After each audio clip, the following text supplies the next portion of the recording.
हम लोग श्रीमद् भागवतम के प्रथम स्कंद के 13वें अध्याय के 42 श्लोक से आगे पढ़ेंगे। आपने 41 में क्या सुना था, एक बार श्लोक देख लीजिएगा।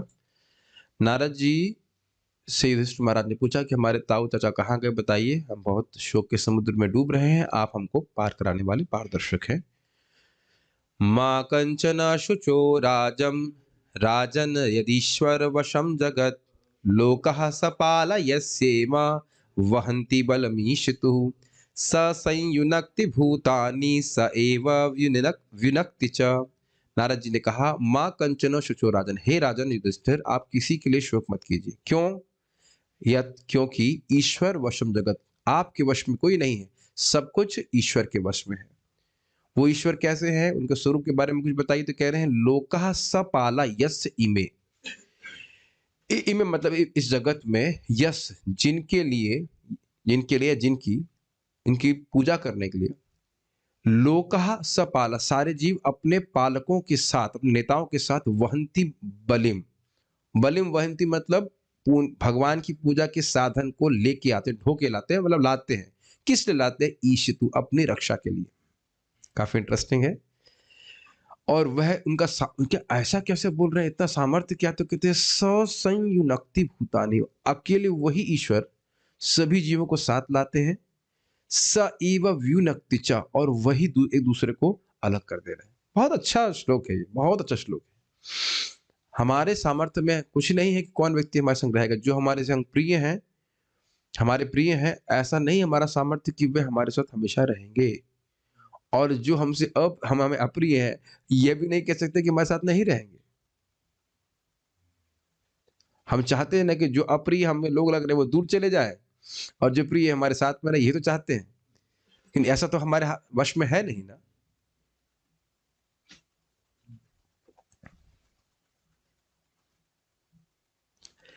ठीक है, तो समझ ही रहे हैं आप, काल के प्रभाव में, और बेसिकली काल तो ईश्वर के अंतर्गत चल रहा है। अब उसको एक दृष्टांत से समझा रहे हैं। एक्चुअली दो दृष्टांत देंगे 42 और 43 में, तो उसको हम देखने का प्रयास करेंगे। मेरे पीछे बोलिए, रेडी। 13वां अध्याय प्रथम स्कंद 42वां श्लोक। यथा गावो नसी प्रोता यथा गावो नसी प्रोतास् तन्त्यां बद्धामाश्च दामभिः तन्त्या बद्धाश्च दामभिः तन्त्यां बद्धाश्च दामभिः। तन्त्यां बद्धाश्च दामभिः। आप कौन सी दाम से बंधे हुए हैं जो इतना लेट आते हैं? Yes, don't boil the milk, don't spoil your life, even if you don't have to boil the milk, whatever, by boiling the milk you're spoiling your life। ठीक है कि नहीं? एनी हाउ, ज्यादा मिल्क पीने से तो क्या आम दोष हो जाता है कि नहीं? और भगवत कथा में लेट आने से तो और दोष हो रहा है। जिसको पीना है वो पी लेगा ठीक है कि नहीं? कथा मत छोड़िए। यथा गावो नसी प्रोता, यथा गावो नसी प्रोतास्। अरे खाना ही नहीं हो। चलिए, गृहस्थी इसीलिए छोड़े हैं, गृहस्थी से इसीलिए बचे हैं कि अब दूध बालते रहे बैठे खाली। पियेंगे पियेंगे दूध, खूब पियेंगे, श्वेत द्वीप पहुंच जाने दो। यथा गावो नसी प्रोता यथा गावो नसी प्रोतास् तन्त्यां बद्धाश्च दामभिः तन्त्यां बद्धाश्च दामभिः वाक्तन्त्यां नामभिर्बद्धा वाक्तन्त्यां नामभिर्बद्धा वहन्ति बलिमीशितुः। वहन्ति बलिमीशितुः। यथा गावो नसी प्रोतास्तन्त्यां बद्धाश्च दामभिः यथा गावो नसी प्रोतास्तन्त्यां बद्धाश्च दामभिः वाक्तन्त्यां नामभिर्बद्धा वहन्ति बलिमीशितुः। वाक्तन्त्यां नामभिर्बद्धा वहन्ति बलिमीशितुः। यथा गावो नसी प्रोतास्तन्त्यां बद्धाश्च दामभिः यथा गावो नसी प्रोतास्तन्त्यां बद्धाश्च दामभिः तन्त्यां बद्धाश्च वाक्तन्त्यां नामभिर्बद्धा वहन्ति बलमीशितुः। वाक्तन्त्यां नामभिर्बद्धा वहन्ति बलिमीशितुः। बड़ा रोचक श्लोक है। जिस प्रकार बैल एक लंबी रस्सी से नाक से नत्थी होकर बंधन में रहता है, उसी तरह मनुष्य जाति विभिन्न वैदिक आदेशों से बंधकर परमेश्वर के आदेशों का पालन करने के लिए बद्ध है। देखिए, दृष्टांत का अर्थ समझना होगा।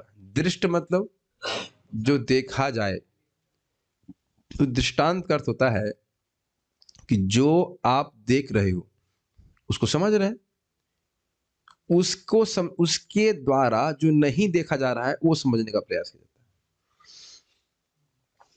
हमारा सिद्धांत क्या है? ईश्वर सभी जीवों का कंट्रोलर है, वही सबको साथ में ला रहा है, वही सबको दूर करने वाला है। तो ये बात समझ में नहीं आया कि भाई ईश्वर कैसे कर रहा है। तो जो दृष्ट है, जो देख सकते हैं, उसको देख करके समझा करके, देखो ये देख रहे हो ना, हाँ ये तो हम देख रहे हैं, इस प्रकार से समझो। कुछ समझ रहे हैं? ये टेक्निक है दृष्टांत की। जैसे भगवान के चरण कमल कैसे हैं, तो चरण कमल तो नहीं देखे हैं, चरण तो नहीं देखे, तो कमल देख रहे हो ना, हाँ कमल देख रहे हैं, कमल देख रहे हैं, कमल जैसे, अच्छा कमल जैसे। अब भगवान के चरण का कमल जैसे ही है, उससे भी बहुत सुंदर। चरण की सुंदरता, सॉरी कमल की सुंदरता नहीं, कमल तो मुरझा जाता है, नश्वर है, लेकिन कमल ही दिखाई पड़ता है तो उससे अंदाजा लेते हैं। कहते हैं शाखा चंद्र न्याय भी कहा जाता है।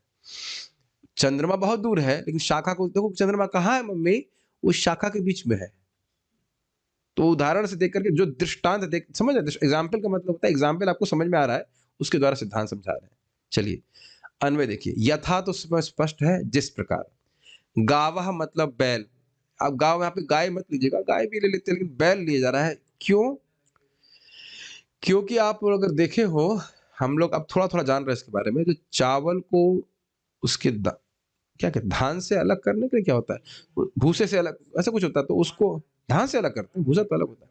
तो उसके ऊपर बैलों को चलाया जाता था और वो निकल जाता था ना, उसका छिलका अलग निकल जाता था।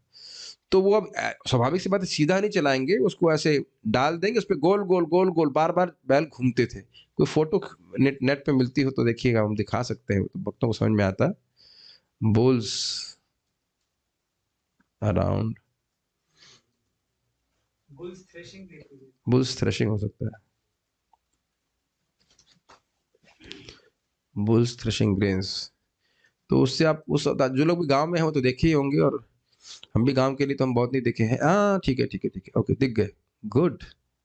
ये फोटो मैंने गलती की दिखा के उसमें डालना चाहिए, बहुत अच्छा फोटो यहाँ पे आ रहा है। Let's see if devotees can see that. Yes, perfect photo. Let's see, I will show you, hold on.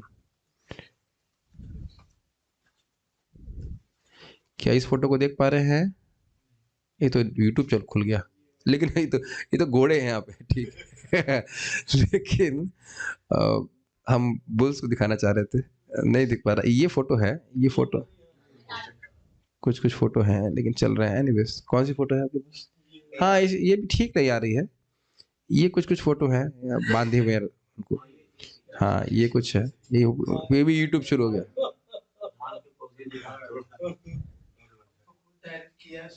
Anyways, आप लोग समझ रहे होंगे कि, मोटा मोटा समझ गए होंगे कि वो एक बड़ी रस्सी है जिसे सारे बैलों को बांधा जाता है, और उनके नाकों में छोटी छोटी रस्सी है।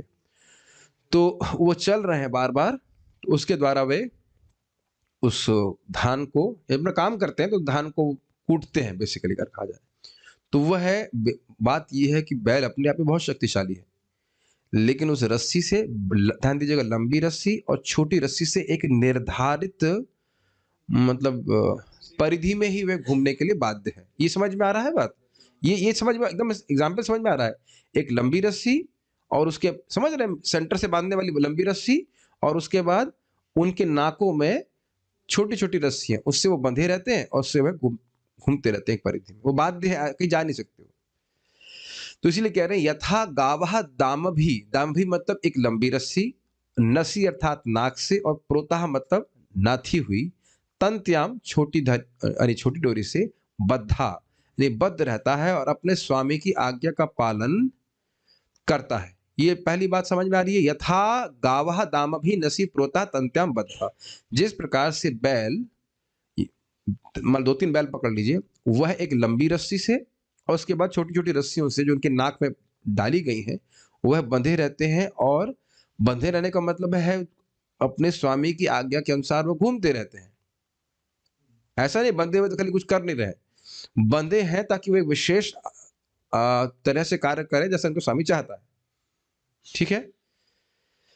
तथा तथा को सप्लाई किया गया, श्लोक में नहीं। उसी प्रकार वाक तंत्याम, विभिन्न वैदिक आदेशों से, वाक वाक मतलब वाणी, और तंत्याम मतलब रस्सी। कितना सुंदर शब्द देखिए नारद जी इस्तेमाल कर रहे हैं, वाणी की रस्सी से।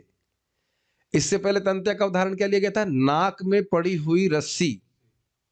और यहां कह रहे हैं वाक तंत्याम, वाणी की रस्सी, और नाम भी एवं नाम पद्धति से बद्धा, बंध कर, मनुष्य ईशितु बलिम वहंती, मनुष्य जाति परमेश्वर की आदेशों का पालन करते हैं। संस्कृत देखिए, वापस समझ में आएगा अभी। यथा गावो नसी प्रोतास, जिस प्रकार से बैल, गाय नहीं कर जाती, बैल के नाक में प्रोता, ओत प्रोत समझते हैं आर पार, तो नाक में नथी रहती है रस्सी। तंत्याम मतलब छोटी रस्सी। और बद्धश्च दाम भी, वह बद्ध रहते हैं लंबी रस्सी, दाम भी मतलब लंबी रस्सी से और छोटी रस्सी से। लंबी रस्सी छोटी रस्सी समझ में आ रहा है ना? उसी प्रकार वाक तंत्याम, वेद की वाणी से, कि ये तुम्हारा कर्तव्य है, तुम ब्राह्मण हो, नाम भी तुम ब्राह्मण हो, तुम्हारा ये कर्तव्य है। इस प्रकार से लोग बद्ध हैं। बद्ध है मतलब अपने कर्तव्य करने के लिए बद्ध है। बल वहंती बलम ईशितु, और इस प्रकार से, यहां पे ईशितु का अर्थ हमने क्या लिया है? परमेश्वर द्वारा नियंत्रित होने के लिए। यानी कि जैसे वो एक गाय बद्ध है, क्षमा कीजिए, गाय नहीं, बैल बद्ध है, अपने स्वामी की आज्ञा पालन करने के लिए परिधि में घूमता है, उसी प्रकार से सभी लोग अपने नामों के द्वारा, अर्थात तुम ब्राह्मण हो तो वेद में लिखा है तुम्हारा यह कर्तव्य है, तुम ऐसा कर सकते हो, तुम ऐसा करना चाहिए, और ऐसा नहीं करोगे तो ये दंड प्राप्त होगा, इत्यादि इत्यादि। तुम क्षत्रिय हो, तुम्हें ऐसा करना होगा, और तुम ऐसा नहीं करोगे तो ये दंड प्राप्त होगा, ये करोगे तो ये लाभ होगा। इस प्रकार से नाम दे करके और उनके लिए आदेश दे करके, वाक तंत्या हम समझ रहे हैं। तंत्या क्या हो गया? छोटी रस्सी की तरह। तो उसमें हर व्यक्ति के लिए अलग अलग है, हर व्यक्ति के लिए अलग अलग डोरी है, उसकी नाक में पड़ी, व्यक्तिगत रूप से पड़ी है। समझ पा रहे हैं इस बात को? ब्राह्मण के लिए रस्सी क्या है? सत्य, दमा, क्षमा इत्यादि। तुम ब्राह्मण हो, तुम ऐसे करना चाहिए। क्षत्रिय के लिए अलग रस्सी है, रस्सी का मतलब आदेश है।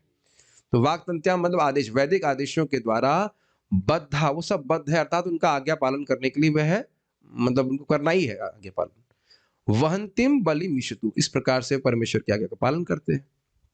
ये नहीं सोचेगा अच्छा लेकिन प्रभु जी जो लोग नहीं पालन करते हैं वो तो भगवान के आदेश में नहीं है। ऐसा नहीं है, ध्यान से सुन लीजिए इस बात को। ये मन में आ सकता है कि प्रभु जी आजकल तो बहुत लोग वैदिक आदेश का पालन नहीं कर रहे हैं। पालन छोड़ दीजिए, पता ही नहीं वैदिक आदेश है क्या, है ना? तो अब तो फिर तो भगवान के कंट्रोल में नहीं है ना।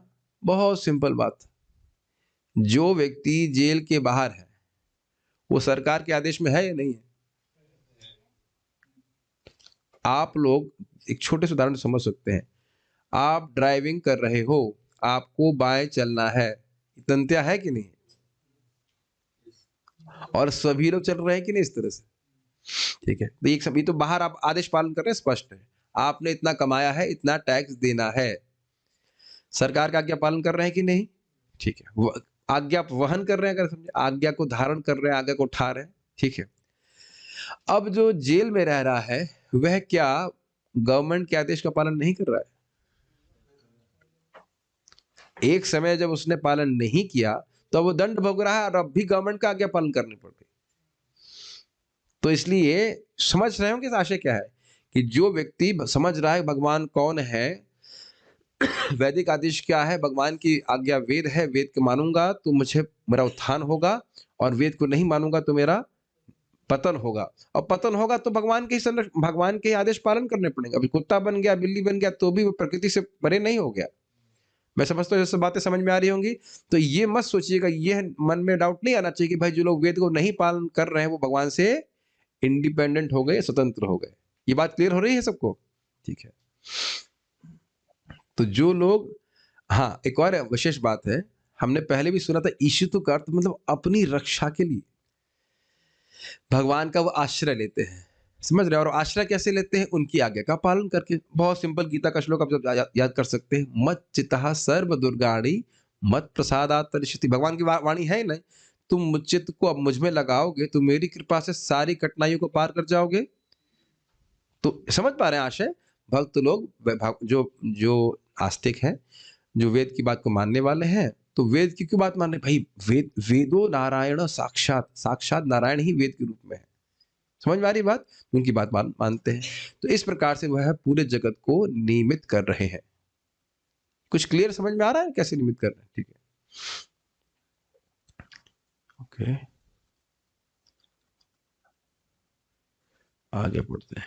श्रीधरी, जैसे बैल नाक में छोटी रस्सी से नथे हुए बड़ी रस्सी में बंधे रहते हैं और अपने मालिक की आज्ञा का पालन करते हैं, उसी तरह कर्तव्य एवं अकर्तव्य का विधान करने वाले वेद की वाणी में बंधे हुए ब्राह्मण आदि तथा ब्रह्मचारी आदि अपने अपने वर्णों एवं आश्रमों रूपी रस्सी में बंधे रहकर परमात्मा की आराधना उन्हीं के द्वारा प्रेरित होकर किया करते हैं।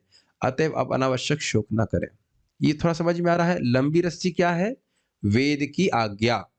वो किस रूप में है? वेद आज्ञा किस प्रकार से दे रहे हैं? ये करो और ये मत करो, इसे कहते हैं विधि और निषेध। ठीक है, ये तो स्पष्ट है। ये होगी लंबी रस्सी। और छोटी रस्सियां क्या है? वर्ण और आश्रमों के अंतर्गत उनके विभिन्न प्रकार के कर्तव्य, डिटेल्स। क्या जो ब्रह्मचारी के नियम है वही गृहस्थ के हैं? अलग अलग हो गया ना, सबके तंत्रिया, सबके रूल, जो विधि विधान है, सबके अलग अलग हो गए कि नहीं हो गए? जो गृहस्थ के वानप्रस्थ के अलग होंगे, इज इट नॉट? जो ब्राह्मण के हैं वो क्षत्रिय के नहीं होंगे। क्षत्रिय के लिए हिंसा करने में कोई दिक्कत नहीं है अगर धर्म के अनुसार है। जैसे ही बोला कि अगर धर्म के अनुसार है, तो कहीं कुछ कर्तव्य अकर्तव्य हो गया कि नहीं? क्या ऐसा तो नहीं कि तलवार उठाएगा ब्राह्मणों को मारना शुरू कर देगा? क्या ये क्षत्रिय के लिए अलाउड है? ऐसा नहीं है। कुछ इसमें देखिए कोई कठिनाई हो तो बताइए समझने में। समझ में आ रहा है? जैसे बैल लंबी रस्सी फिर नाक में पड़ी हुई छोटी रस्सी से बंधे रहते हैं घूमने के लिए, परिधि में घूमने के लिए बाध्य है अपने स्वामी की आज्ञा के अनुसार, उसी प्रकार से सभी लोग वेद की आज्ञा से बंधे हुए हैं और जो उनके विभिन्न प्रकार के कर्तव्य या अकर्तव्य, ये करना है ये नहीं करना है, इससे भी बंधे हुए हैं। इस प्रकार से ईश्वर सभी का नियंत्रण कर रहा है। मैं समझता हूँ आसानी से बात समझ में आ रही होगी, इज इट नॉट? अभी भी भारतीय सभ्यता में एकदम वेद तो लुप्त नहीं हो गया भाई। अभी भी मर्यादा है, मर्यादा तो समझते हैं, इज इट नॉट? कोई लड़की है शादी करती है, उसे अपनी मर्यादा नहीं पता रहती है, इज इट नॉट? अभी भी तो ऐसा इस तरह की सब लोप ही हो गया, कुछ पता ही नहीं है। कुछ दिन में हो जाएगा लेकिन अभी तो है फिर भी। और जो नहीं कर रहे हैं अब वो क्या छूट जाएंगे? हो सकता है कि लोफर कोई यहाँ का थोड़ी देर के लिए घूम रहा हुआ सर लोफरगिरी करे, लेकिन पुलिस तो अंततः पकड़ ही लेती है ना। और यहाँ की पुलिस से भले व्यक्ति छूट जाए लेकिन प्रकृति से दंड पाए बिना नहीं छूट सकता ना। तो मेरे ख्याल से सारी बातें क्लियर हो गई होंगी। जो पालन कर रहे हैं उनका कल्याण होता है, तो वो पालन कर रहे हैं भगवान के अंतर्गत चल के, और जो नहीं पालन कर रहे हैं उनको भगवान ठंडा करते हैं फिर प्रकृति के द्वारा दंड दे करके। तो दोनों ही लोग भगवान के कंट्रोल में, नियंत्रण में। अगर कहें कि नहीं प्रभु जी वो तो प्रकृति के गुणों के नियंत्रण में है, तो बताइए प्रकृति के गुण किसके हैं? मया दक्षिण प्रकृति। क्लियर है? सारा दर्शनी। भगवान की आज्ञा का पालन सारे जीव करते हैं तथा भगवान द्वारा ही संयोग और वियोग करा जाता है। इस पूर्वोक्त वचन का समर्थन करने के लिए क्रम से 2 दृष्टांत नारद जी दे रहे हैं। प्रत्येक गाय के पास, गाय नहीं होना चाहिए, बैल होना चाहिए, प्रत्येक बैल के पास उसकी अपनी नासिका से बंधी एक रज्जु होती है। बड़ा स्पष्ट समझ में आ रहा है? और सभी गाय एक लंबी रस्सी से बंधी होती है। जब वो गाय मतलब बैल, ठीक है, गायों को इस तरह से नहीं करते हैं, लेकिन कि गाय के नथा नहीं जाता तो ये गलत है। नाते हैं हम गायों को, यहाँ पे हमने गायों को नहीं नाते, तो हमारी तो अंडरस्टैंडिंग की गाय को नाथा नहीं जाता है। ये बहुत शरारती होगी लेकिन प्राय गायों को नहीं नाथा जाता, तो बैल का अर्थ लेना चाहिए, ठीक है। परंतु छोटी रस्सियों का तथा लंबी रस्सी का वर्तमान परिचर्चा से क्या संबंध है? कोई कहे कि ये ईश्वर के कंट्रोल की बात आ रही है। चक्रवर्ती बात भी अद्भुत है। रस्सी की बात क्यों कर रहे हो यहाँ पे?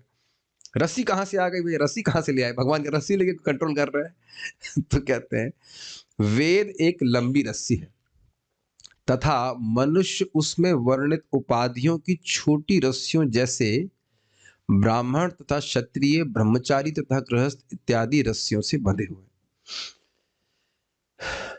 वेद की वाणी लंबी हो गई, रस्सी।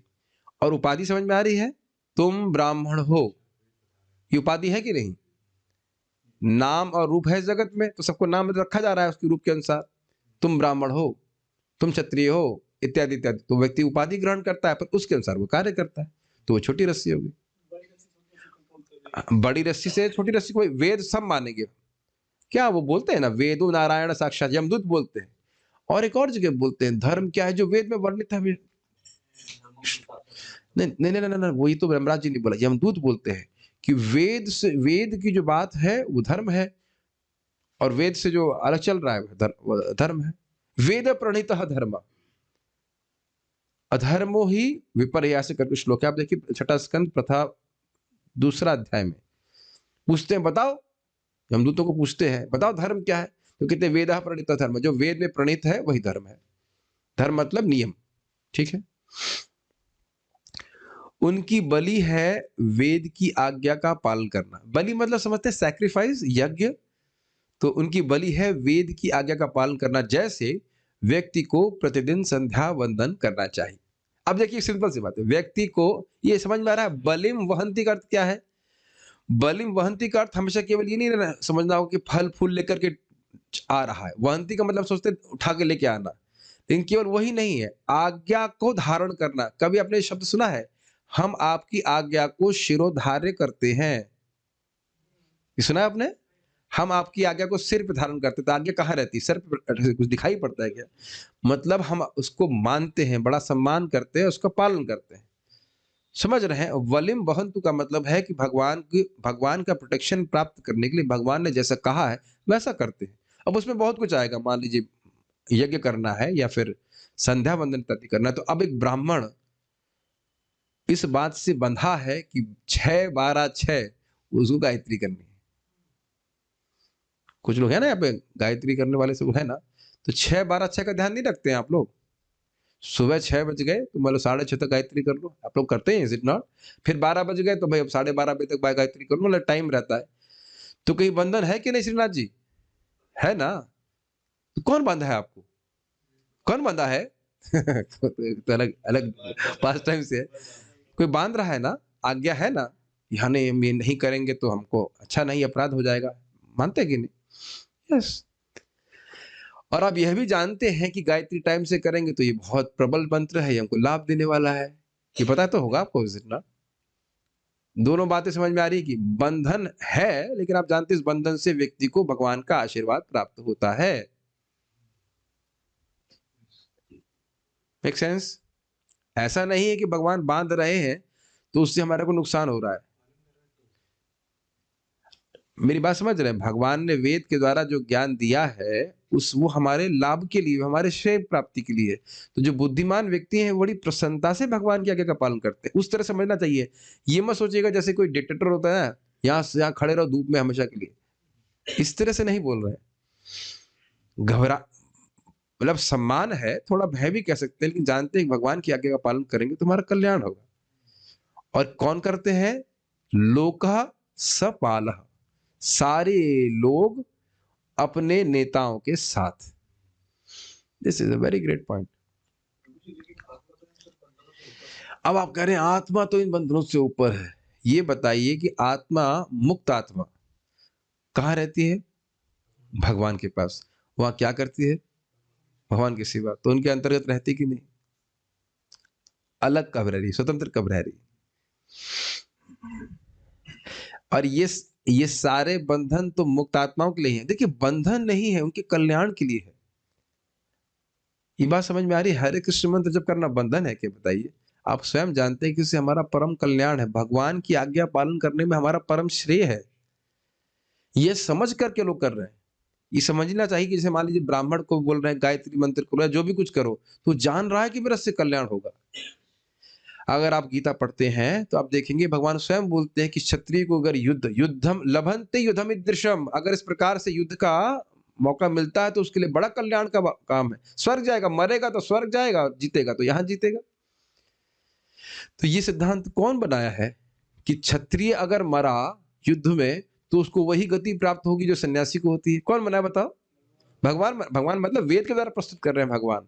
तो उसको सुन करके क्षत्रिय पालन करेंगे ना आज्ञा का? पीठ तो नहीं दिखाएंगे ना, और पीठ दिखाएगा तो वेद की आज्ञा नहीं पालन करेगा, दुर्गति को प्राप्त होगा। दोनों ही सिचुएशन में वह नियंत्रित है। पीठ दिखाएगा तो बचेगा नहीं, प्रकृति के द्वारा वो दंडित होगा, और सीधे छाती पे बाण लेकर के मर जाता है तो स्वर्ग की प्राप्ति होगी। ये कहाँ से बात पता चल रही है हमको? वेद वेद वेद शास्त्र समझ में आ रहा है ना बात? मैं क्षत्रिय हूं, मतलब मैं नहीं हूं, बोल रहा हूं क्षत्रिय बोलेगा मैं क्षत्रिय हूं, मैं पीठ नहीं दिखा सकता, ये तो होता ही ना। ब्राह्मण हूं मैं स्नान से नहीं डर सकता, याद है ना? ब्राह्मण क्षत्रिय अगर युद्ध से डर जाए और ब्राह्मण अगर स्नान से डर जाए, दोनों को नरक की प्राप्ति होती। ब्राह्मणों को नहाने का बहुत नियम रहता है। Does it make sense? ठीक है, ये समझ में आ रहा है वलिम वहंती का अर्थ क्या होगा? तात्पर्य, प्रत्येक जीव चाहे वह मनुष्य हो या पशु या पक्षी, यही सोचता है कि वह स्वतंत्र है, किंतु वास्तव में भगवान के कठोर नियमों से कोई भी स्वतंत्र नहीं है। अब तो ये बात सबको समझ में आ ही गई होगी। भगवान के नियम कठोर है क्योंकि किसी भी परिस्थिति में उनका उल्लंघन नहीं किया जा सकता। धूर्त लोग मनुष्य निर्मित नियमों से बच सकते हैं, किंतु परम विधि नियंता की संहिता में नियमों के उल्लंघन की तनिक भी संभावना नहीं होती। ये थोड़ी सी बात आप समझाएंगे इसको। यहाँ पे व्यक्ति नियम उल्लंघन करता है और कोर्ट में जज तक को वो क्या कहते हैं घूस दे सकता है। भारत में बहुत चल रहा है, ऑल ड्यू रेस्पेक्ट, जजेस आर बीइंग ब्राइब्ड बहुत हैवीली। हम तो एक ही बार, हमको भगवान दोबारा नहीं प्लीज, लेकिन आप ईश्वर है, हम एक ही दो बार गए हैं कोर्ट में गए थे किसी काम से, अपने यहाँ पे इस केस था, तो वहाँ वकील ही लोग क्या कहते हैं झीक रहे थे, झीकना कहते हैं, झीक रहे थे कि क्या यहाँ पे जो है जज लोग इस प्रकार से घूस लेते हैं और गड़बड़ करते हैं इस प्रकार से। तो यहाँ हो सकता है कि व्यक्ति घूस दे करके जज को बच जाए, या फिर हो सकता हो कि हमने कोई गलत कार्य किया है, कोई देखने वाला नहीं था तो हमारा कोई प्रमाण नहीं तो बच गए। लेकिन क्या यमराज जी के संग ऐसी दिक्कत है? यमराज जी क्या घूस लेते हैं? कोई घूस नहीं लेते, और घूस देने के लिए होता भी नहीं उस समय कुछ हमारे पास, और एक एक बात रिकॉर्ड किए रहते हैं, या फिर उन पापों को जिनको हम सोचते भी नहीं कि पाप है वह भी रिकॉर्ड करके रखते हैं, है ना? तो वहां कोई मतलब उधर कोई गलती नहीं होती है, ठीक है। ईश्वर निर्मित नियम में थोड़ा सा भी परिवर्तन करने वाले नियम भंजक को काफी कष्ट उठाने पड़ सकते हैं। ये बड़ा विचित्र सिद्धांत है यहाँ पे ना, छोटी सी लगने वाली गलती का प्रभाव कितना बड़ा है। मानो कि कहे भाई अब गेहूं में और गेहूं के जल में क्या अंतर है? गेहूं का जल समझ रहे हैं आप लोग? नहीं समझ में? सड़ा हुआ पानी, सड़ा हुआ जल भगवान की प्रकृति से तो आया है, पीने में क्या हर्ज है? अंगूर की बेटी बोलते हैं, क्या बोलते हैं, अंगूर से डिराइव्ड। अब एक ग्लास किसी ने, भाई म्यूट कर लीजिए, ऑडियो लीव कीजिए जल्दी से, हम 1 मिनट का समय दे रहे हैं आपको, 1 मिनट नहीं देंगे।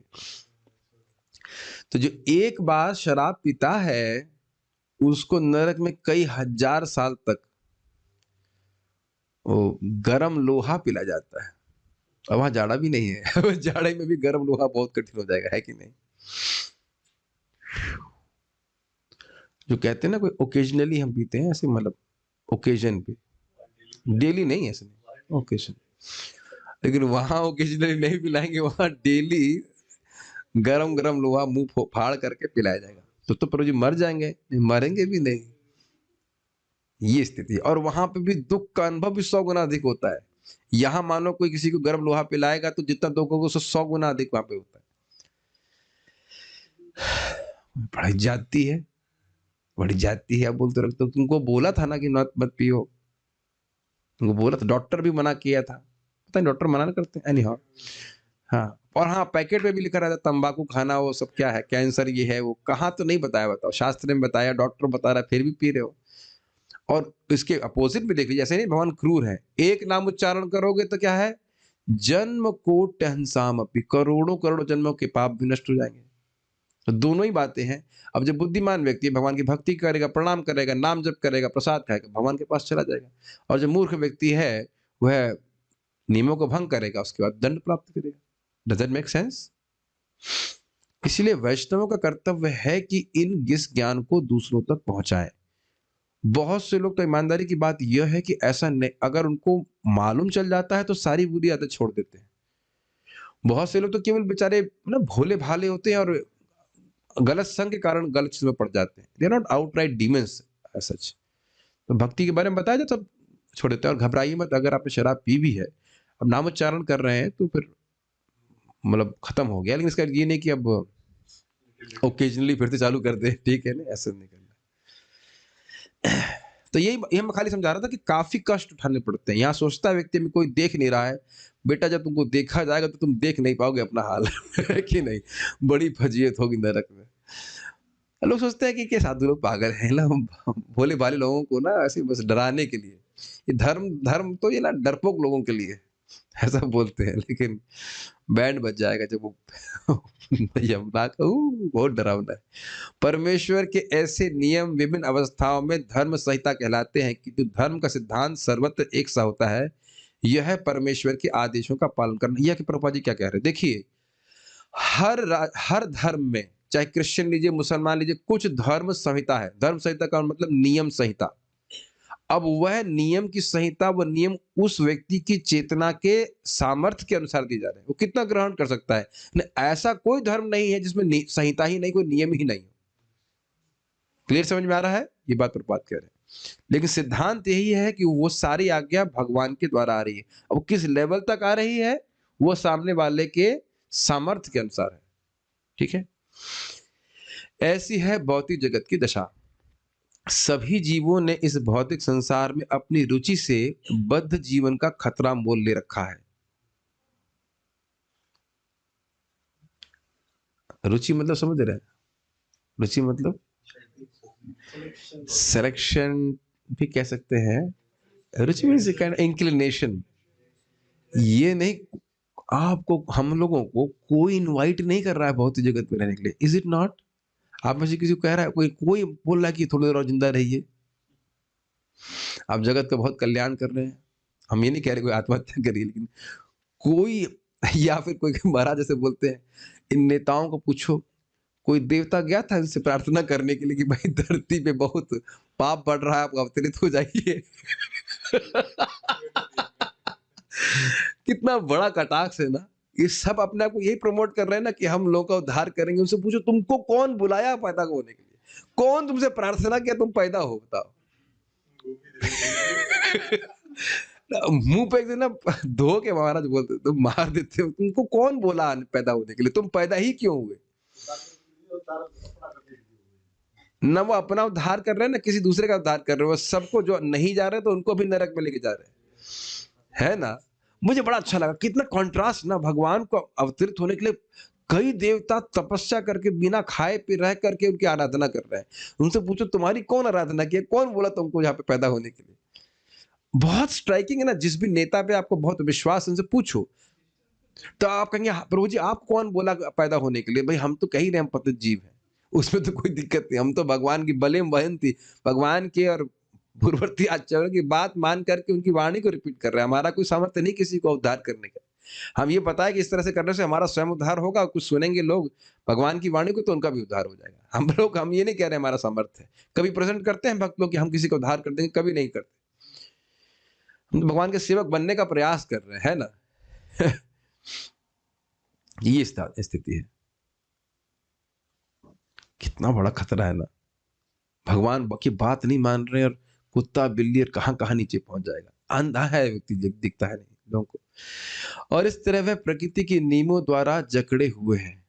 थोड़ा समझने का प्रयास कीजिए। मैं सब भक्त लोग गीता महात्म्य में सुने हैं, देख रहे थे ना कि वो व्यक्ति बहुत भोग में पड़ा हुआ है, उसके बाद वो कैसे और उसमें फंसता जाता है, फिर और निम्न योनि में चला जाता है, फिर और फंसता जाता है। देख रहे हैं किस प्रकार से।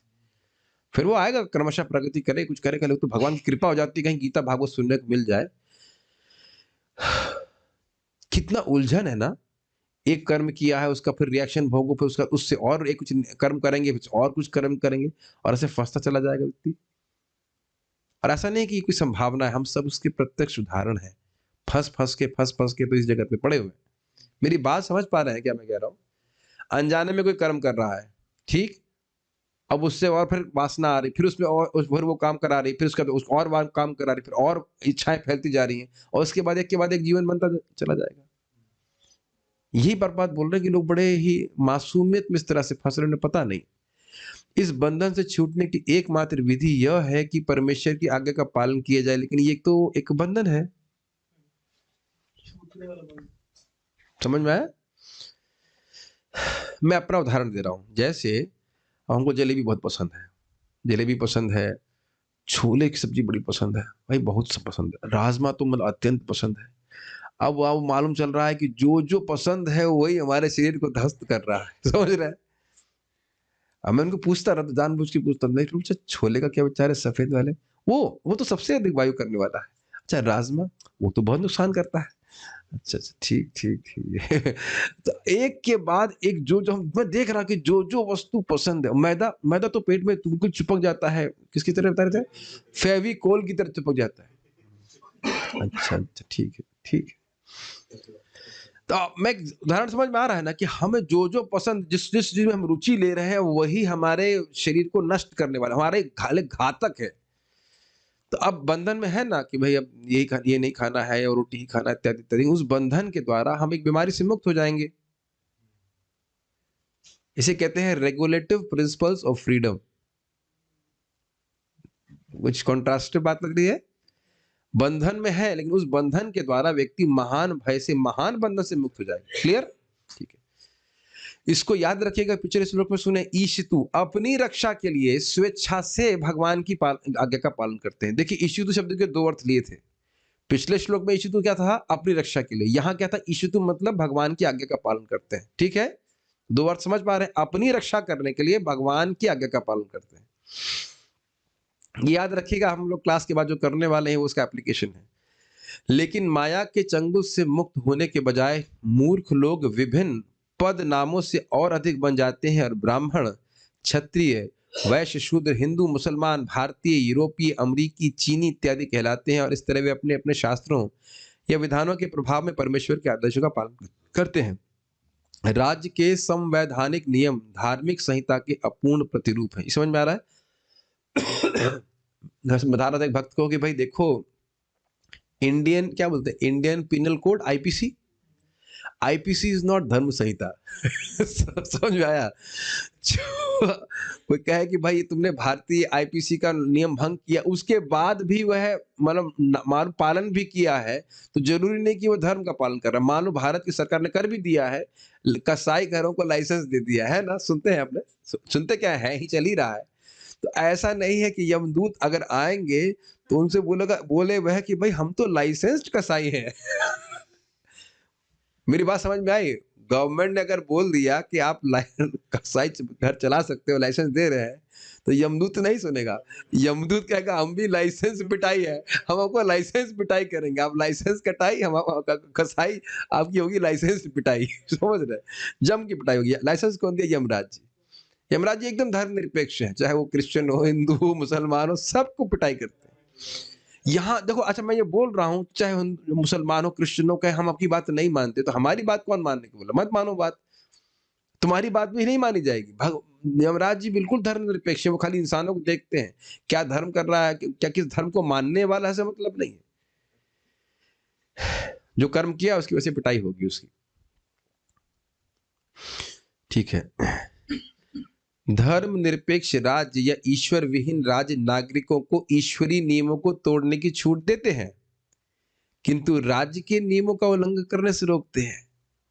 फल यह होता है कि मनुष्य निर्मित अपूर्ण नियमों का पालन करने की अपेक्षा ईश्वर के नियमों को तोड़ने के कारण जन सामान्य को अधिक कष्ट उठाने पड़ते हैं। समझ में आ गई बात?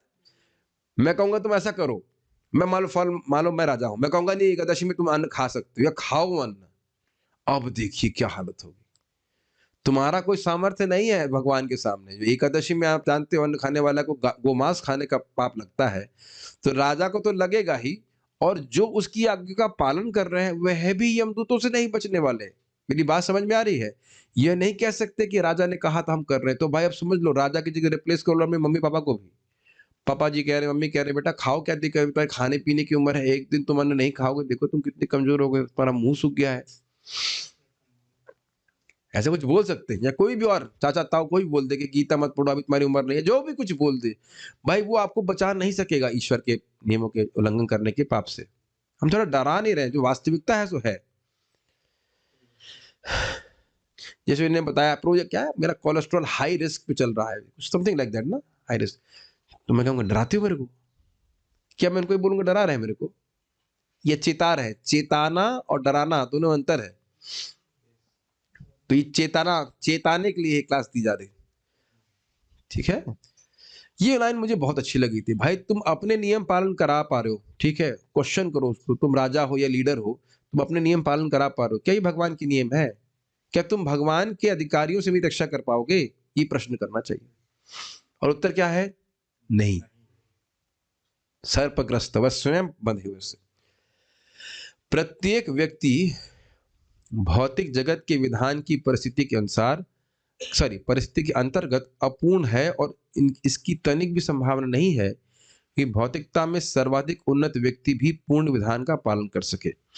ये बात समझने का प्रयास कीजिए। कोई व्यक्ति यहाँ पे जो तथाकथित राजनीतिज्ञ हैं, जो कोई भी है, उनकी क्षमता नहीं है कि वह अपने से धर्म का निर्धारण कर ले। क्या किसी व्यक्ति की यहाँ पर क्षमता है समझने की अपने से कि एकादशी को उन्हें नहीं खाना चाहिए? सीधी बात बताइए। अगर हम शास्त्र ना सुने तो हमें कहा सेम डे सूर्य भी वैसे लग रहा है, is it nothing, no change, क्या जरूरत है अपने खाना चेंज करने की? क्लियर समझ में आ गया? ये तो शास्त्र की आज्ञा के अनुसार ही व्यक्ति को चलना पड़ेगा, शास्त्र की बात को ही मान के चलना पड़ेगा। इसी तो भगवान गीता में कहते हैं तस्मात् शास्त्रम प्रमाणम ते कार्यम व्यवस्थित हो ज्ञात्वा शास्त्र विधानोक्तम कर्मम कर्तुम इहार असी। इसलिए क्योंकि काम, लोभ और क्या था, काम, क्रोध और लोभ ये नरक के द्वार हैं, इसलिए तस्मात् शास्त्रम प्रमाण, शास्त्र का प्रमाण लेकर के व्यक्ति को समझना चाहिए कि क्या कार्य है और क्या अकार्य है। ज्ञात्वा शास्त्र विधानोक्तम, यह समझते हुए, यह जानते हुए कि यह शास्त्र का विधान है, कर्मम कर्तुम इहार्हसि, he deserves to act in that way, उसको उसके लिए ये योग्य है कि इस कर्म को करे। क्लियर समझ में आ रहा है? हम भोग क्यों लगाते हैं भगवान को? शास्त्राज्ञा है, भगवान ने बोला है, तब हमारा श्रेय इसमें होगा। ये बात समझ में है? हम कोई भौतिकतावादी व्यक्ति जो भगवान को नहीं जानता, शास्त्र नहीं जानता, वो कभी नहीं बता सकता कि धर्म क्या है।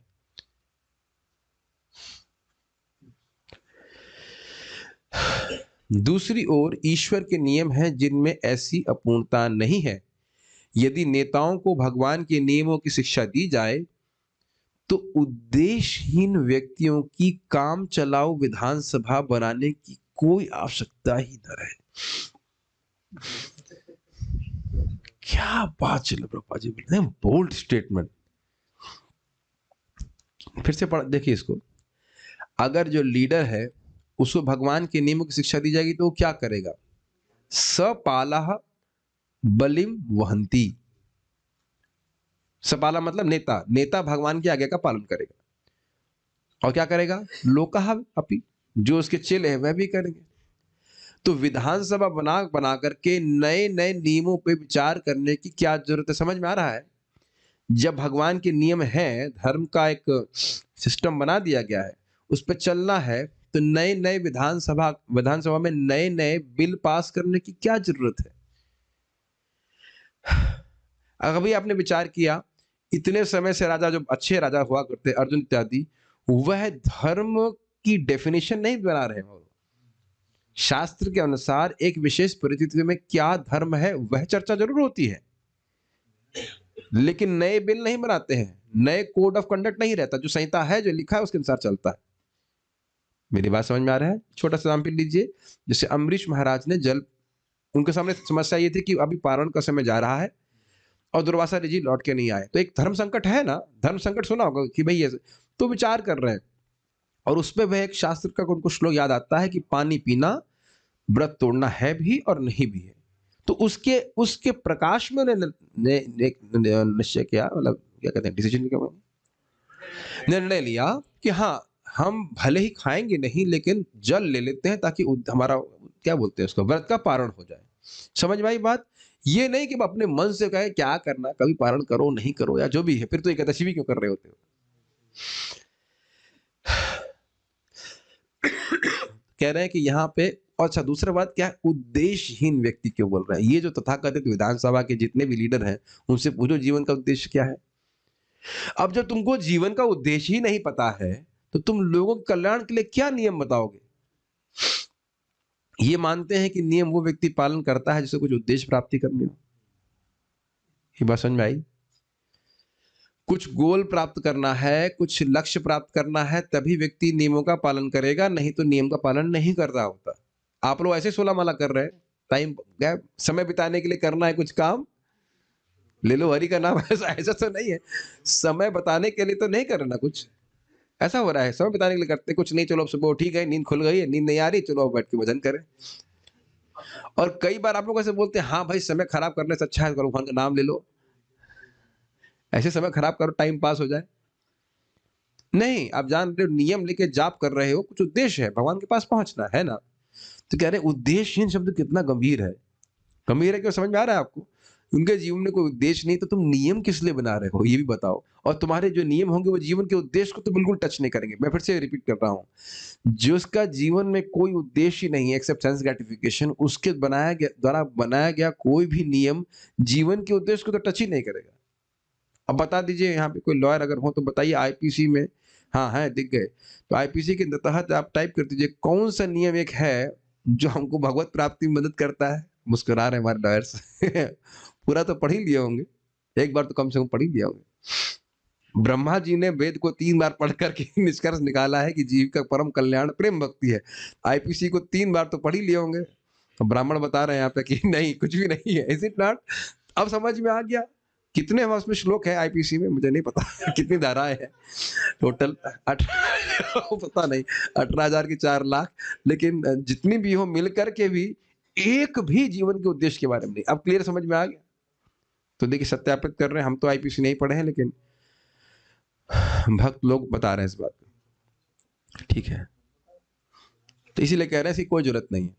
मानव निर्मित काम चलाऊ नियमों में परिवर्तन की आवश्यकता तो रहती है, लेकिन ईश्वर निर्मित नियमों में नहीं, क्योंकि वे परम पूर्ण भगवान द्वारा पूर्ण बनाए गए हैं। उसमें कोई चेंज करने की जरूरत नहीं।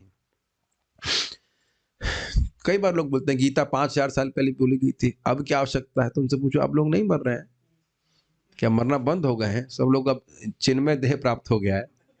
भगवत गीता का उद्देश्य है ना, विद्या से मुक्त करके जीव को भगवान के पास भेज दे।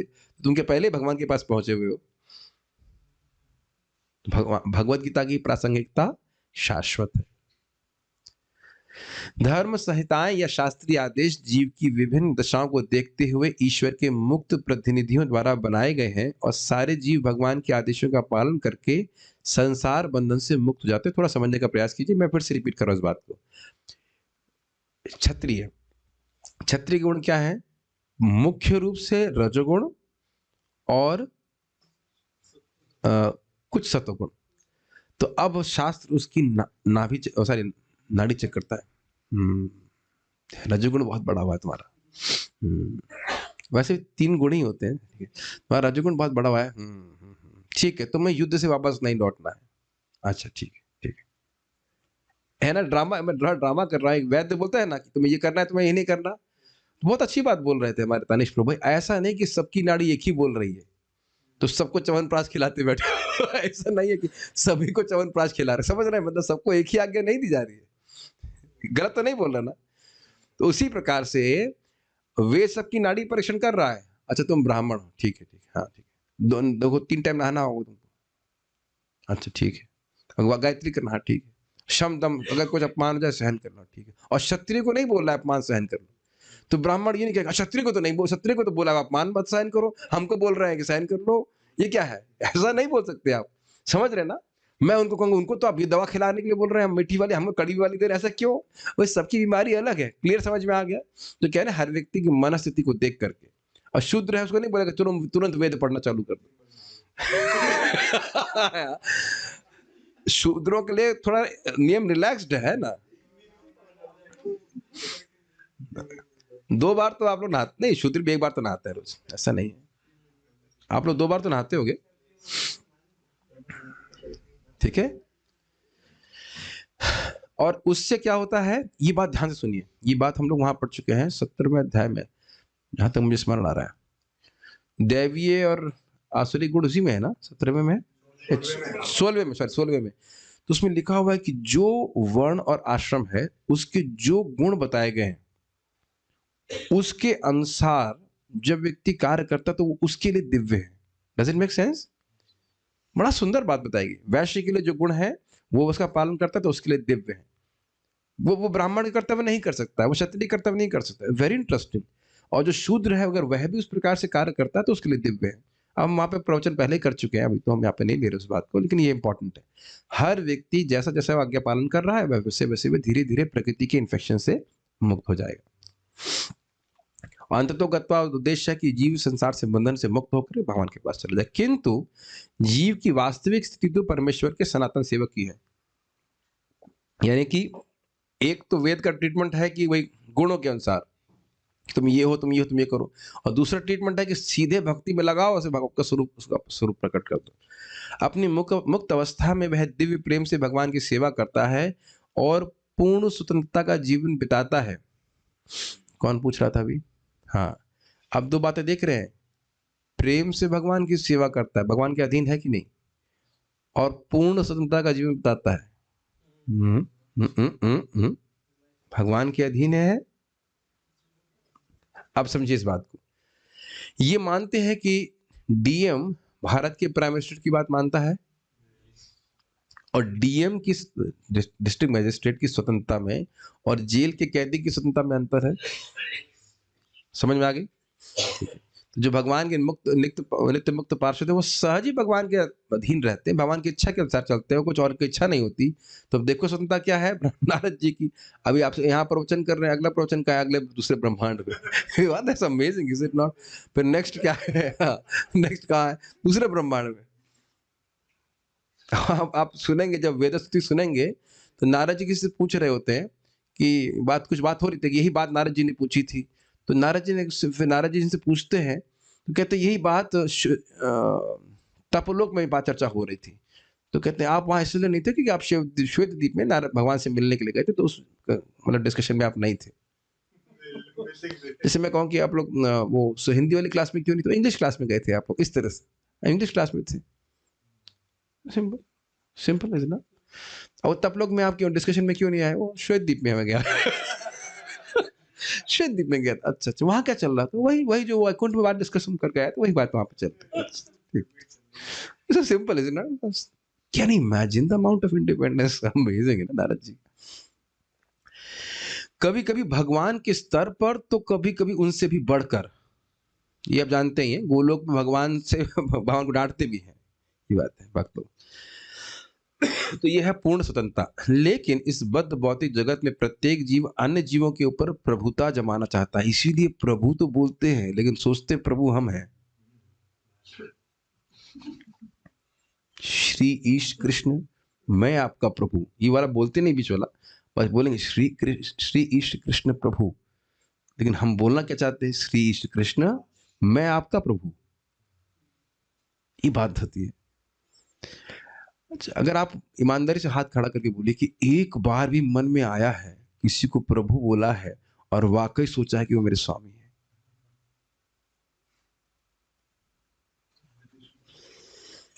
ये हमारी बद्ध जीव की स्थिति है। फिर भी बोलना चाहिए। और अपने को रेयरली कभी बोलते हैं ना श्री ईश कृष्ण दास। दास तो छोड़ दीजिए, मुंह से दास भी निकालते नहीं। कहीं कहीं तो लोग फोन पे बोलते हैं हम शिव कृष्ण प्रभु बोल रहे हैं। हाँ, और नहीं तो कहते, और ये भी बोलते हैं, कहते ना शिव कृष्ण प्रभु जी ने ऐसा कहा। देख रहे कैसे क्या हमारा अहंकार है। नहीं, यही हमारे अंदर रहता है। इस तरह माया के भ्रम से यह प्रभुत्व जताने की प्रवृत्ति बद्ध भौतिक जीवन के आगे आगे बढ़ते रहने का कारण बनती है। ठीक है, ये समझ में आ गई लाइन? जितना प्रकृति को भोग करने का, प्रभुत्व जताने का प्रयास करेंगे उतना ही बंधन में डाल देगी। जैसे हमने जेल को उदाहरण दिया था, जेल में गया है, गलत काम करेगा तो जेल का टर्म बढ़ जाएगा। अतएव जब तक जीव सनातन सेवक भाव की मूल स्थिति को पुनः प्राप्त करके भगवान की शरण ग्रहण नहीं करता, तब तक वह इस भौतिक जगत से अधिकाधिक बद्ध होता जाता है। इसमें बहुत सिंपल बात, बहुत सुंदर बात है। जब हम भगवान के बारे में श्रवण करते हैं श्रीमद् भागवत से, भगवत गीता से, और नाम जप करते हैं, स्पेशली सुनते हैं, तो ये भगवान के प्रति सनातन सेवकत्व, सनातन सेवक का भाव कि मैं उनका सेवक हूँ, ये जागृत होने लगता है। मैं उस दिन ही पूछ रहा था भक्तों से, आप अगर गंभीरता से जप करेंगे तो स्वाभाविक रूप से there is a sense of humility, मतलब नम्रता की भावना हृदय में जागृत होने लगती है कि मैं कोई बहुत बड़ा व्यक्ति नहीं हूं और मैं भगवान का एक छोटा सा सेवक हूं। ये भगवान के नाम जप का प्रभाव है जो प्रत्यक्षता अपने हृदय में आप अनुभव कर रहे हैं। हम अगर गंभीरता से नाम जप कर रहे हैं तो उसका एक प्रभाव होगा, एकदम दवा की तरह कार्य करता है। और यदि हमारा अहंकार बढ़ रहा है कि मैं लोग कंट्रोलर हूं इत्यादि इत्यादि, तो हम निश्चित रूप से नाम अपराध कर रहे हैं, जो हमको देखना होगा कि हम कहाँ गलती कर रहे हैं। Does it make sense? ये नहीं कह रहा हूं कि नाम जप करना बंद कर दें, ये नहीं बोल रहा हूं, कहाँ गलती कर रहे हैं उसको देखना जरूरी, ठीक है। यही भगवत गीता तथा संसार के अन्य सभी मान्य शास्त्रों का अंतिम उपदेश है कि व्यक्ति भगवान की शरण ग्रहण के उनके पास पहुंच जाए। मेरी इच्छा है कि एक श्लोक और कर लें, अगर आप लोग का है, या बहुत थक गए हैं ना, थकान लग रही है? नहीं लग रही, ठीक है। दूसरा उदाहरण भी दे रहे, फिर एक सेट पूरा हो जाएगा, फिर अगला श्लोक कल हम लोग एक ही लेंगे। वो पहला 144 श्लोक सुन के ही मेरा हिल गया था, बड़ा अजीब सा श्लोक था, जो नित्य है या अनित्य है ये दोनों नहीं है। उसके लिए शोक करने की क्या जरूरत है? तो कल तो हम शायद एक ही श्लोक लेंगे, वो समझना कठिन होगा। एक और दूसरे उदाहरण समझ रहे हैं, ये तो हो गया ये पहला उदाहरण किस संबंध में दिया था? बलिम आवहंती को समझाने के लिए दिया गया था। दो सिद्धांत सीखे थे ना आपने, लोग जितने लोग हैं उनके नेता सब उनकी पूजा करते हैं, तो उसको समझाने के लिए क्या उदाहरण दिया? बैल वाला। अब वो कह रहे थे संयुनक्ति विनक्ति च, भगवान ही स्वयं लोगों को पास ला रहे हैं, दूर ला रहे हैं, तो उसको समझाने के लिए दूसरा उदाहरण दे रहे हैं, ठीक है। ओके, मेरे पीछे बोलिए। यथा क्रीडोपस्कराणाम् यथा क्रीडोपस्कराणाम् संयोग विगमाविह संयोग विगमाविह इच्छया क्रीडितुः स्याताम् इच्छया क्रीडितुः स्याताम् तथैवेषेच्छया नृणाम् तथैवेषेच्छया नृणाम् यथा क्रीडोपस्कराणाम् संयोग विगमाविह यथा क्रीडोपस्कराणाम् संयोग विगमाविह इच्छया क्रीडितुः स्याताम् तथैवेषेच्छया नृणाम् इच्छया क्रीडितुः स्याताम् तथैवेषेच्छया नृणाम्।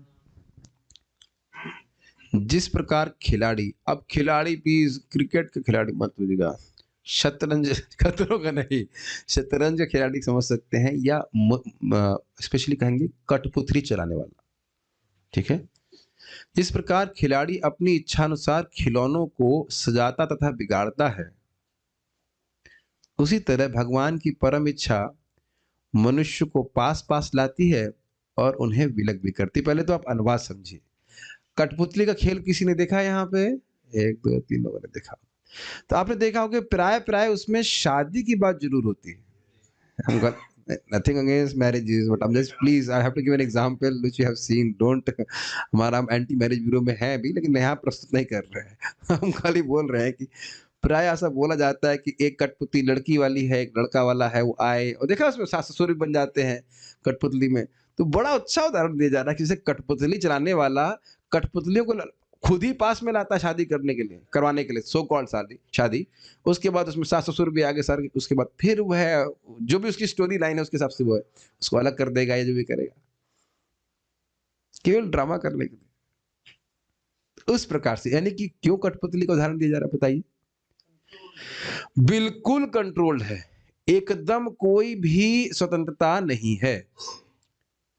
ईशस्य ही वशे लोको योषा दारू मई यथा, दारू मतलब लकड़ी और योषा मतलब कठपुतली। तो जिस प्रकार से लकड़ी की कठपुतली हमेशा एक चालक की कंट्रोल में रहती है, उस प्रकार से। This is very nice. इसीलिए अगर हम भौतिक रूप से किसी के प्रति आसक्त हैं तो बहुत अपना सारा सुख हमने गलत जगह इन्वेस्ट कर दिया है। कि कोई कंट्रोल नहीं है। मान लीजिए हम किसी बहुत सुंदर स्त्री से आ सकते हैं, कोई गारंटी है कि उस वो बीमार नहीं पड़ेगी, वो सुंदर नहीं रहेगी? किसी बहुत बुद्धिमान पुरुष से आ सकते हैं, तो कोई गारंटी कि अगले दिन वह गूंगा नहीं हो जाएगा या पागल नहीं हो जाएगा, या बहुत शक्तिशाली पुरुष है। जो भी एक स्त्री को पुरुष में अच्छा लगता हो, या एक पुरुष को स्त्री में अच्छा लगता हो, या और जो कुछ बातें अच्छी लगती हो, कितने ही हमें बता रहे थे 3-4 महीने की बच्ची मर गई बेचारी अभी कोरोना में या बीच में। बताइए क्या कर लेंगे? Is it not?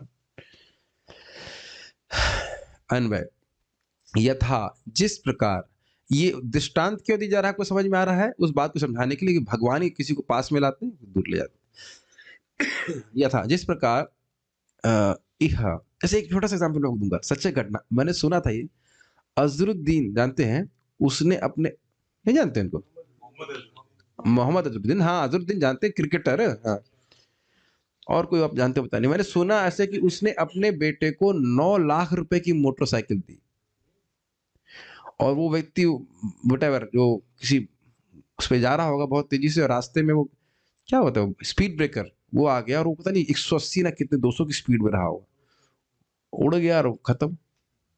अब बताओ कि अगर कह दिया जाए कि बेटे को किसने मारा है, तो खुद तुम नहीं मारा है। कितना प्रेम से 9 लाख रुपए लेकर के अपने बच्चे को मोटरसाइकिल दी।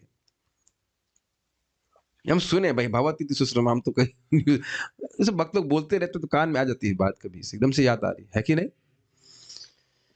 ऐसा करते हैं। तो ये सब भगवान क्या कर लेंगे बताइए? कोई कुछ नहीं कर पाएगा।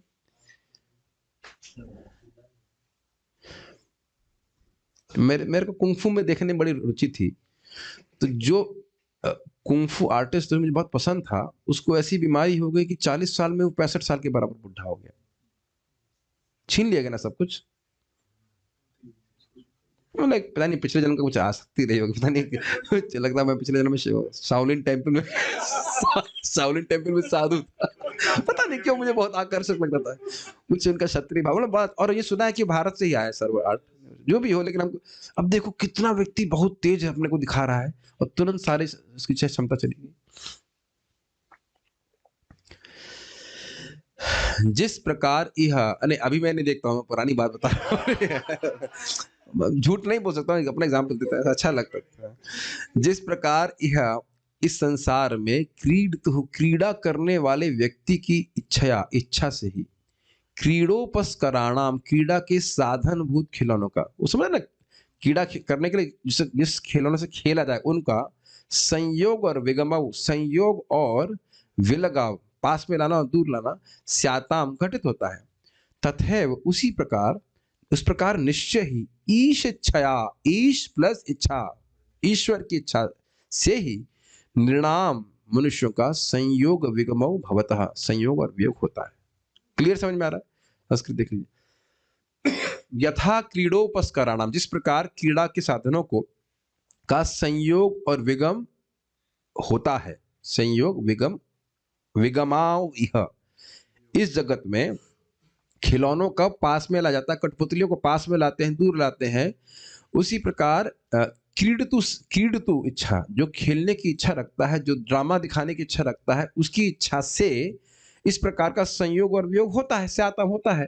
तथैव इच्छया, तथैव उसी प्रकार ईश इच्छया, ईश्वर की इच्छा से निर्णाम इंसानों का होता है। समझ में आ गया? ओके।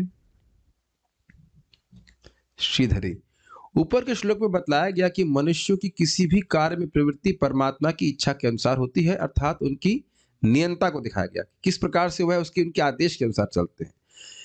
जीव स्वतंत्र रूप से किसी कार्य को करने में समर्थ नहीं है।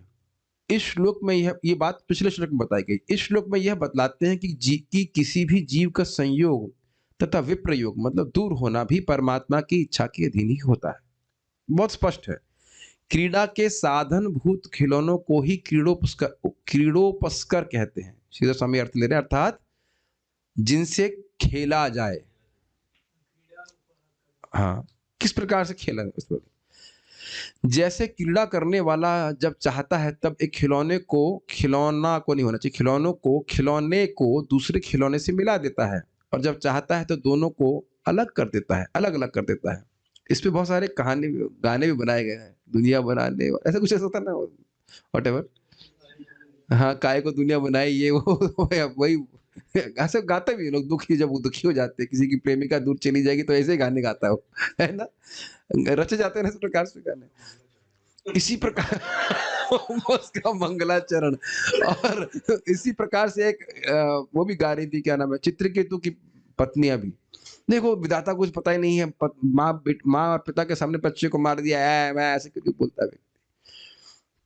उसी तरह ईश्वर जब चाहते हैं तो एक मनुष्य को दूसरे मनुष्य से मिला देते हैं, और जब चाहते हैं तो उन लोगों को अलग अलग कर देते हैं।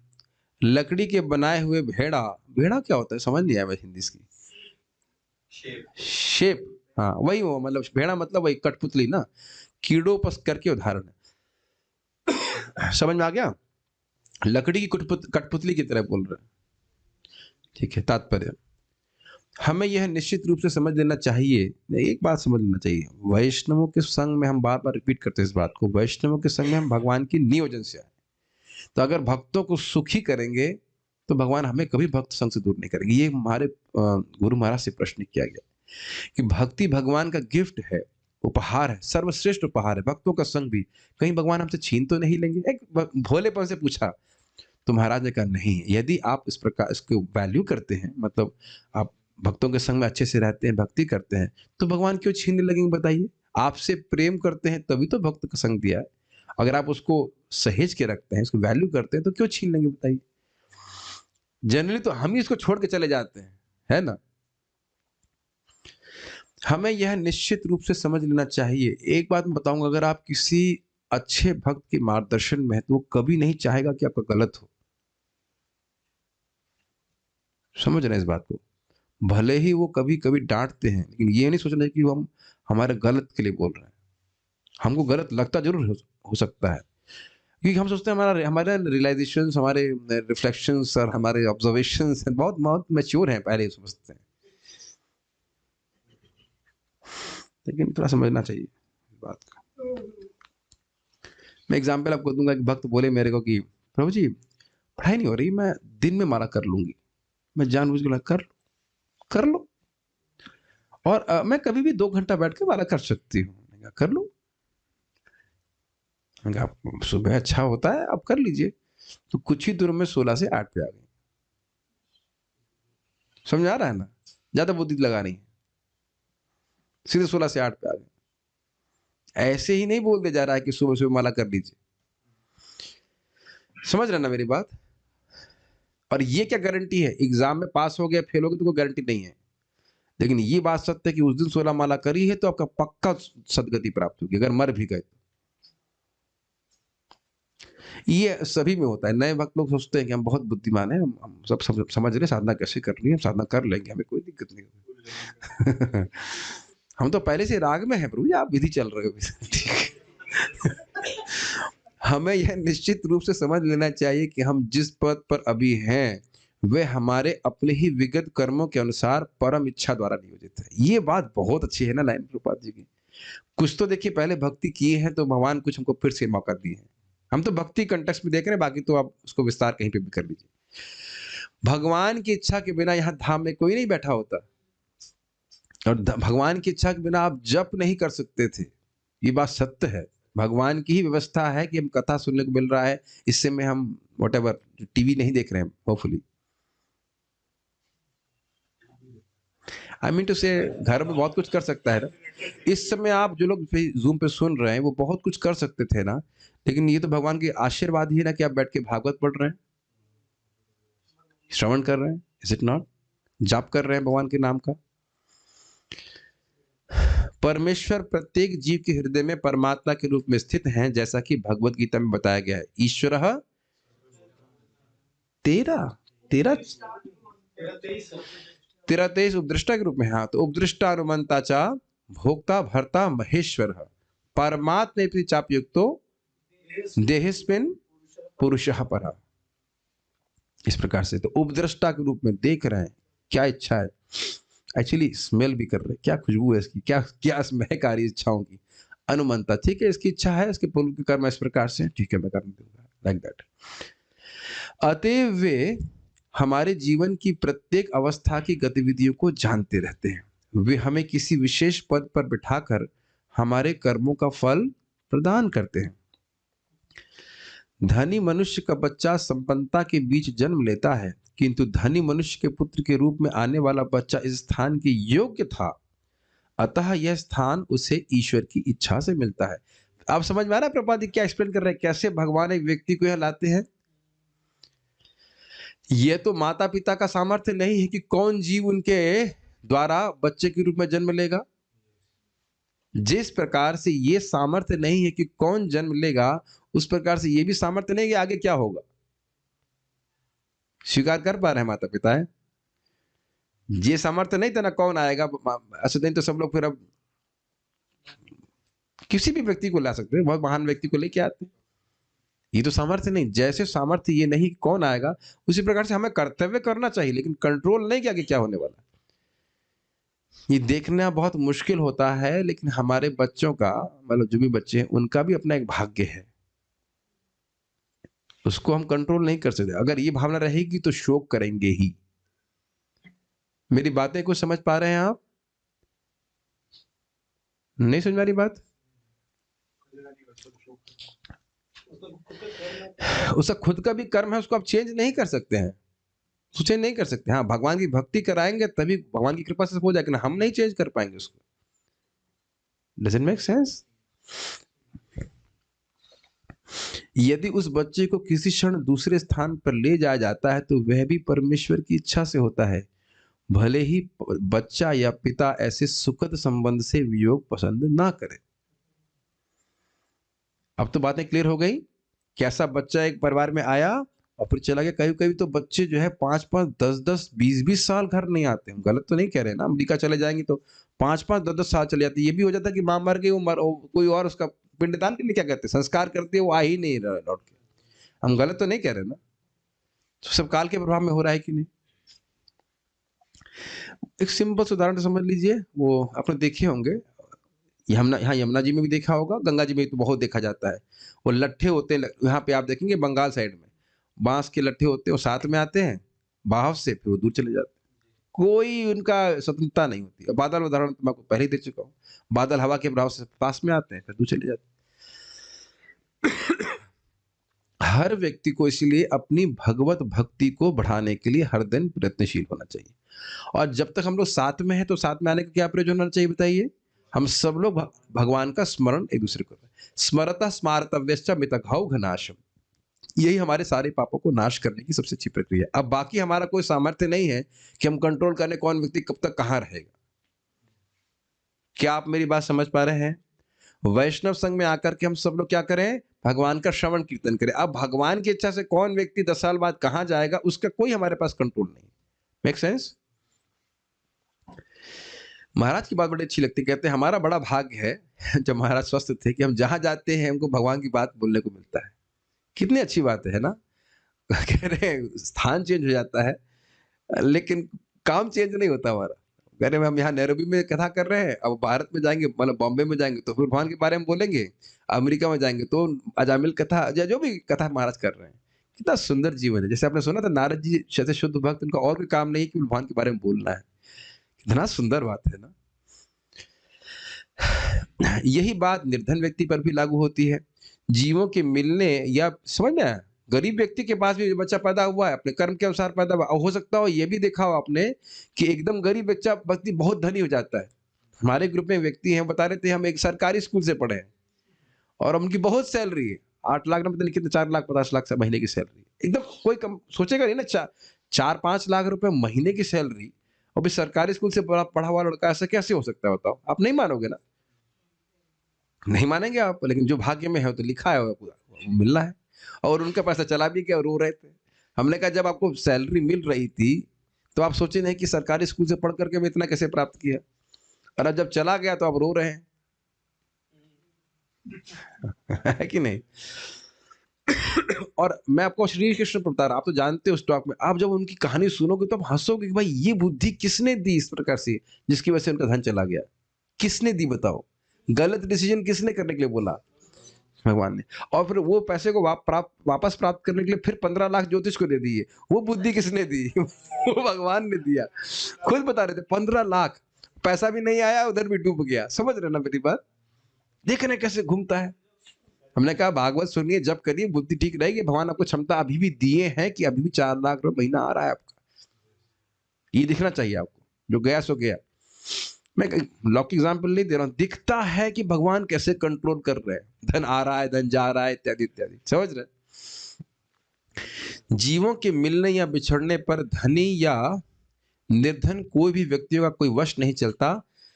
खिलाड़ी तथा उसके खिलौने के उदाहरण से किसी प्रकार की भ्रांति नहीं होनी चाहिए। एक और उदाहरण आप समझ लीजिए, यहाँ पे आ रहा है। तो द्रोण नहीं थे क्या? द्रोणाचार्य का अपमान कौन किए थे? द्रुपद। देखो द्रुपद क्या अपमान किए। तुम गरीब ब्राह्मण और मैं राजा, हमारी दोस्ती क्या होगी? सीन 1।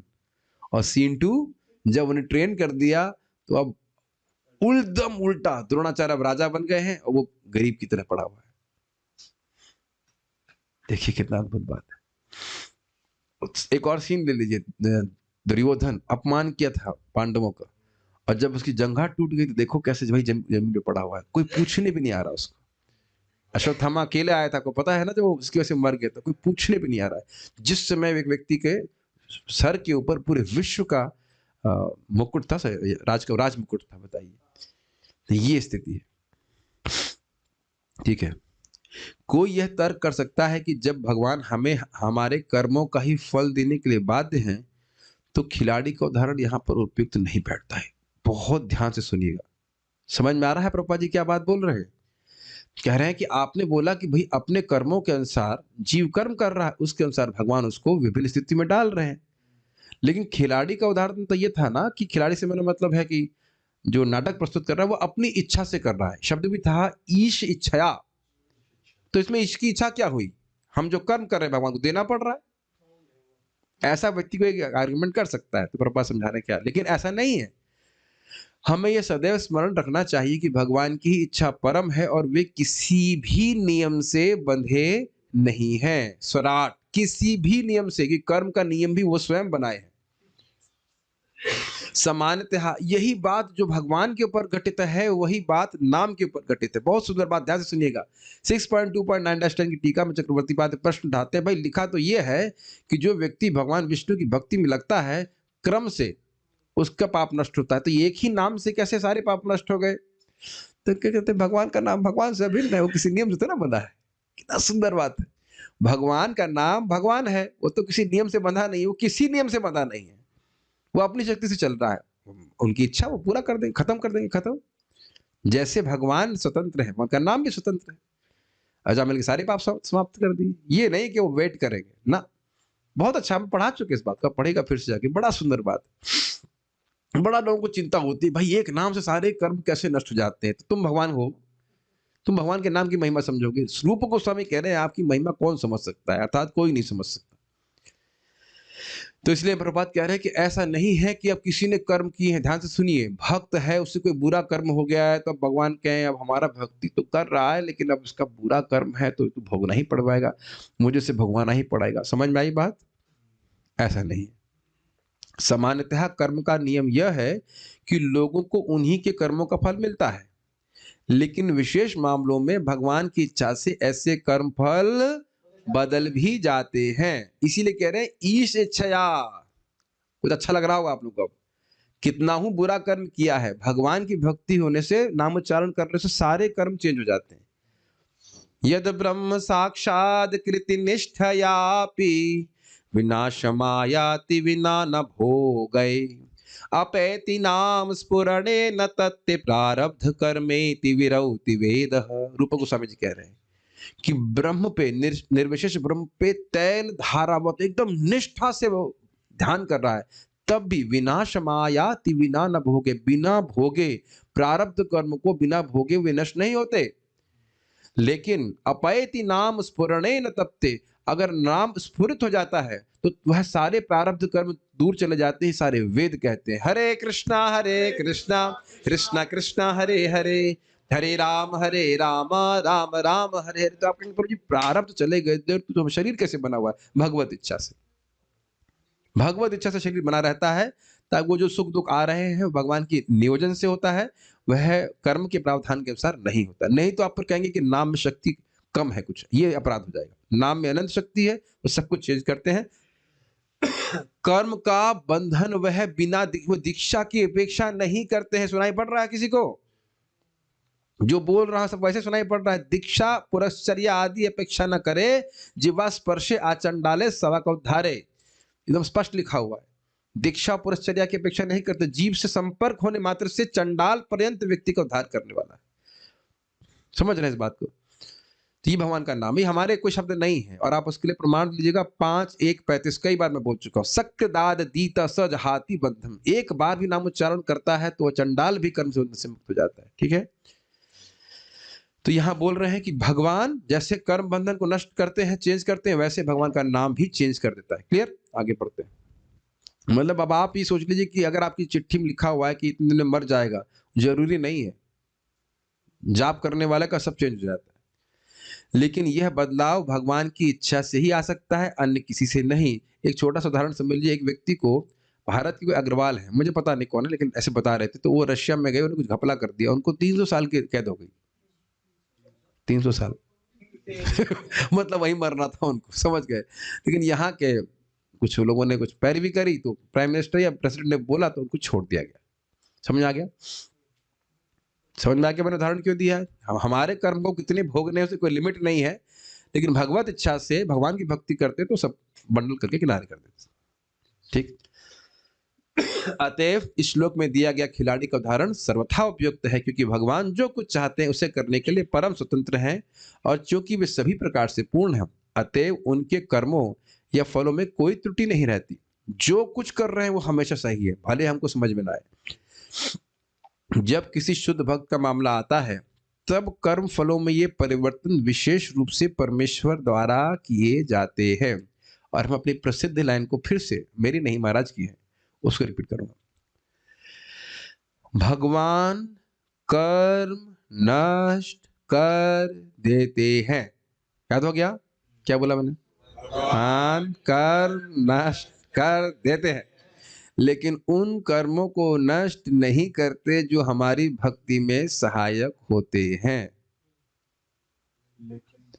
लेकिन बट लॉयर की तरह है, लेकिन उन कर्मों को नष्ट नहीं करते जो हमारी भक्ति में सहायक होते हैं। अब वो चाहे सुख के रूप में आए चाहे दुख के रूप में आए, तो वो भाई साहब कर्म नहीं है, वो कर्म का आभास मात्र है, भगवत इच्छा से आ रहे हैं।